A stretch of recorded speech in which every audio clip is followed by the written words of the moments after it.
Dans le cinéma, Juliette Binoche et Julie Gaillet ont eu un parcours plutôt similaire, quinquagénaire, 58 ans pour la première, 50 pour sa cadette. Les deux femmes ont souvent été courtisées par le cinéma d'auteur, mais elles ont aussi tourné pour des films populaires, acceptant parfois des rôles dans lesquels on ne les attendait pas.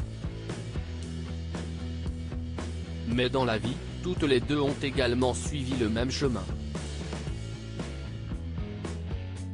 En partageant leur vie avec la même personne. Un réalisateur argentin, Santiago Amigorena, qui est d'abord tombé sous le charme de Julie Gaillet. En 2000, le jeune couple, amoureux comme jamais, se marie. Puis, ils deviennent les parents de deux enfants, Tadeo et Ezequiel, dont ils finiront par se partager la garde.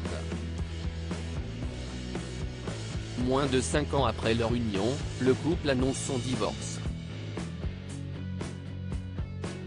Une séparation difficile pour le réalisateur qui a écrit dans l'un de ses livres « L'histoire était banale, elle était comédienne, après l'avoir aimée exclusivement. Elle était tombée, profondément amoureuse d'un comédien. » Santiago Amigorena se plonge alors dans le travail et notamment dans la réalisation de son premier film, Quelques jours en septembre. Une œuvre à laquelle participe Juliette Binoche. Et ce qui devait arriver arriva, le réalisateur et la comédienne tombèrent fous amoureux. À l'époque, celle-ci est déjà maman de 2 enfants, son fils Raphaël, âgé de 13 ans, est né d'une première union avec le plongeur André Allais, et sa fille Anna, dont le papa est Benoît Magimel, avec qui elle venait de divorcer. Tous les deux vivent 3 ans de passion, mais la séparation se produit en 2009.